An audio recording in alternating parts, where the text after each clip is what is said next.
Our marriage has been relatively good, and on days off, we go out as a family, enjoying a harmonious atmosphere. I am a 40-year-old office worker, living with my husband and our 8-year-old daughter. We both work, so our income is stable, and we have little concern for our future living conditions. We were living happy days. But something happened that began to crumble the relationship between my husband and me. Wait, my mother? While I was at work, I suddenly received a call from the hospital. They told me my mother had collapsed. I was allowed to leave work early and rushed to the hospital. My mother was lying in a hospital bed. She had collapsed suddenly due to an acute illness, but thanks to emergency treatment, her condition was stable for the time being. I was shocked to hear you had collapsed suddenly. I'm sorry to have worried you. My mother is currently 70 years old and lives alone in our family home. Since my father passed away a few years ago, I have been worried about her. The thing I feared had happened, and I felt very anxious. Moreover, my mother would have to stay in the hospital for a while. Is it a serious illness? No, the tests are yet to come. I collapsed suddenly. So they want to monitor my condition for a bit before conducting a thorough examination. I see. I thought it might be better for her to be in the hospital rather than alone at home, in case something happened. With that in mind, I returned home. Is your mother okay? Yes, for now. But she'll have to stay in the hospital for a while. When I got home, my husband, who had been preparing dinner, was waiting with our daughter. He had thought about leaving work early to come. But I had told him that my mother's condition was stable when I went to the hospital. So it was okay for him not to come. As we ate dinner together, I shared my thoughts with them.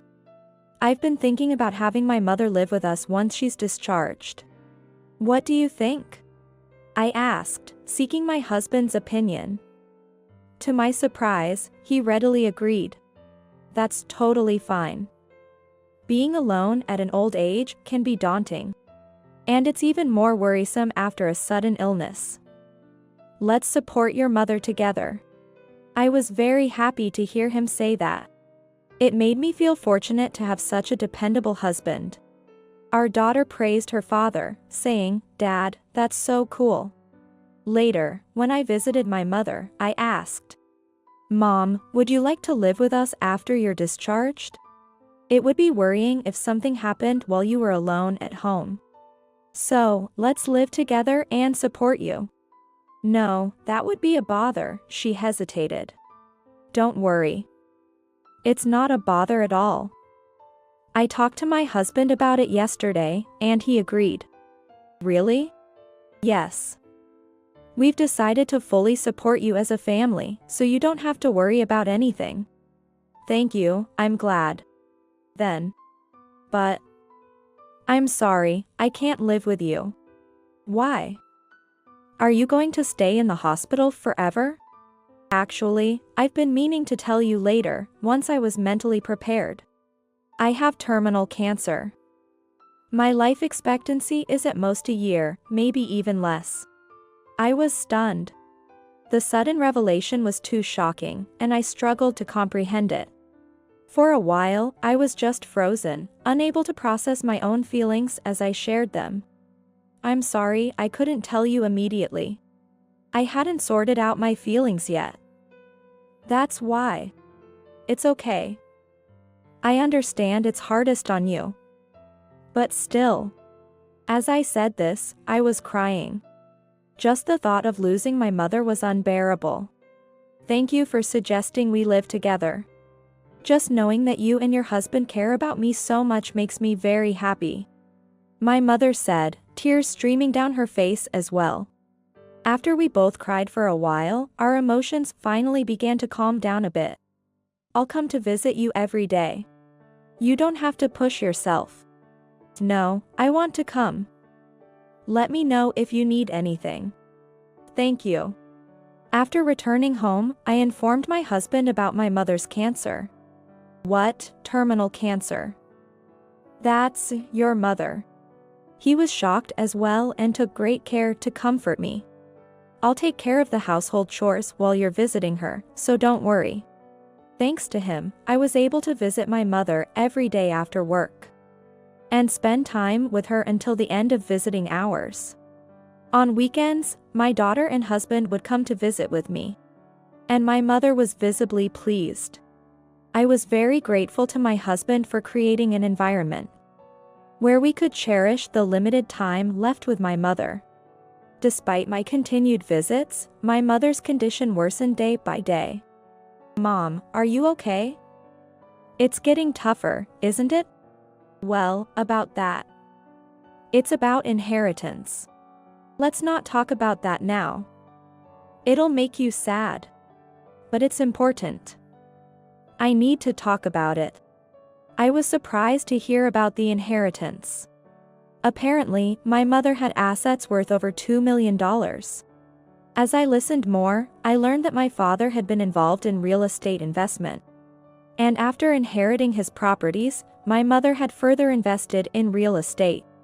Thanks to this, she was able to earn more than what my father had made. I'm sorry for keeping it a secret until now. But I want you to inherit the real estate I own and continue investing in it. This reminded me of the times my parents had told me to study investment.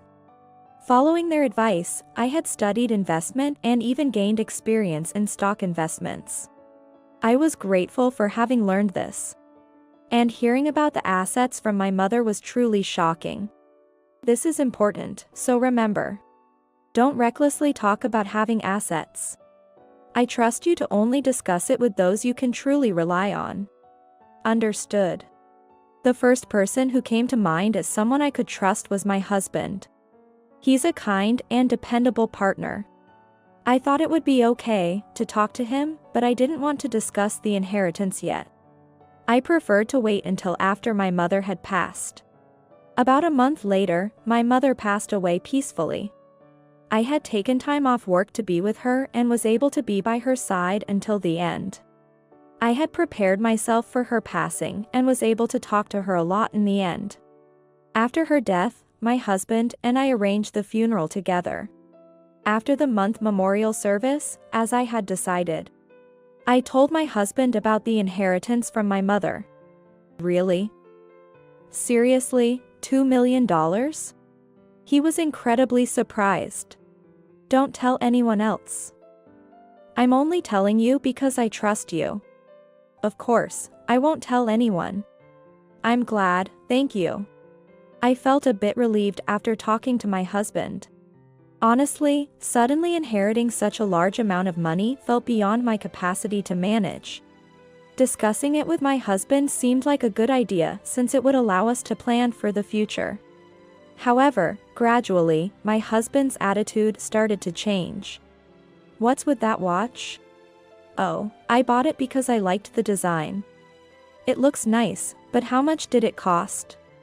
"About $2,000, I think." $2,000? Why would you buy something so expensive? "It's not that expensive." "Well, considering our income, it is expensive. We have $2 million, so it's not a problem at all." I was stunned by his response. It was as if he considered the inherited $2 million as his own. "No, that money is meant for our daughter's education and our retirement. It's not for buying such things." When I said that, my husband sulked and retorted, "What? I can't even buy what I want now. Do you know how much I've helped you? Who do you think did all the household chores while you were visiting your mother?" He started buying expensive brand items frequently, and even suggested quitting his job and moving to a better house, relying on my inheritance. "Something's off with you lately. Let's forget about the inheritance for now and go back to our normal life." "That's impossible. It's a waste not to buy what I want when I can afford it." I never imagined things would turn out this way. My once kind husband had changed because of the money. He kept talking about how to use the inheritance, suggesting buying luxury cars and moving to high-rise luxury apartments, which troubled me greatly. I've said we're not spending the inheritance like that. Stop talking about it. I became emotional, and he got angry in response. Don't joke with me. Do you know how much I've helped you? I have the right to spend half of it, $1 million, as I wish. You're planning to use all $2 million for yourself, rejecting all my suggestions. What are you talking about? I want to use it wisely and carefully. I don't believe you. You'll just spend it behind my back. I won't allow that. My husband became furious. I couldn't understand why he had changed so much. After that, we stopped speaking to each other. During this silent period, my husband made an unbelievable move. I bought a house for my parents and sister to live in together. What? Yeah, I bought a new house. It's a great house for all 3 generations to live in. This is a good way to use the $2 million. Wait, you used my money? Yes. I can't believe you did something like this without my permission. If you don't like it, we can divorce. You'll end up with nothing and live a lonely, poor life, he said, smirking. At that moment, a question arose in my mind. Can someone really spend a large sum of money without the account holder's consent? That seemed impossible. I believed that no matter what happened, it wouldn't work out against me. That's fine, but you'll regret it. I won't regret anything, he said, laughing. A month later, I asked my husband which company was handling the house construction. And it turned out to be a construction company owned by my father-in-law's friend. I've decided to live in the new house together. That's good of you. Take this as a lesson not to go against me. He seemingly misunderstood something, but I let it be. I immediately went to the construction company to talk. The manager showed me documents that had my signature and stamp, claiming that my husband and in-laws had handed them over, stating they were from me. However, I had never written such documents. I wasn't even aware of the house purchase, so this signature is invalid. A handwriting analysis will make that clear, I said, and the color drained from the construction company representative's face. The construction company representative. We deeply apologize for proceeding carelessly with the information received from your father-in-law, causing you significant inconvenience. We will cancel the construction.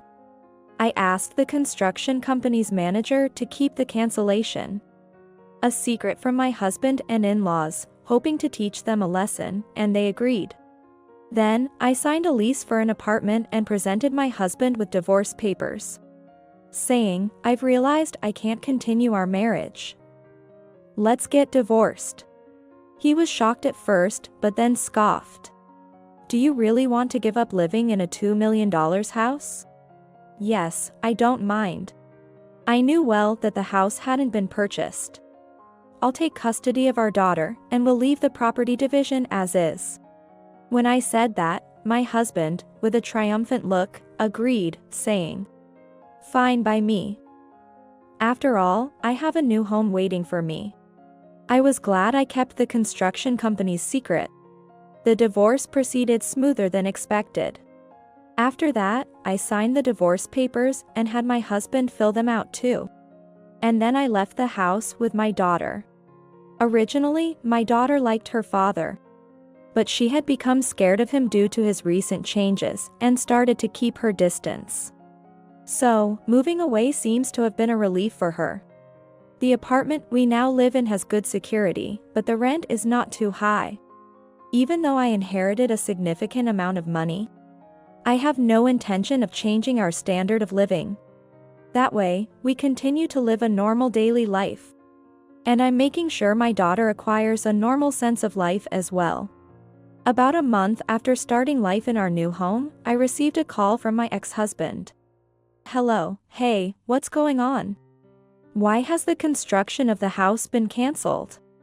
Oh, you've just noticed now? As I explained the situation, he was furious.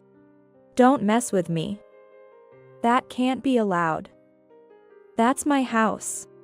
What are you talking about? You were moving forward using my name because I have assets. At that point, it's considered my house. And the deal is invalid from the moment you forged my signature. What do you mean by that? My mother and the rest have already left our family home and moved into my current room. It was fine to feel a bit cramped for a while until the new house was finished and we could all live there. I don't care. That's your fault. No, no. Please, can we pretend the divorce never happened? That's impossible. I don't want to see you again. Don't call me after this. If I see you, I'll call the police. So that's how it is.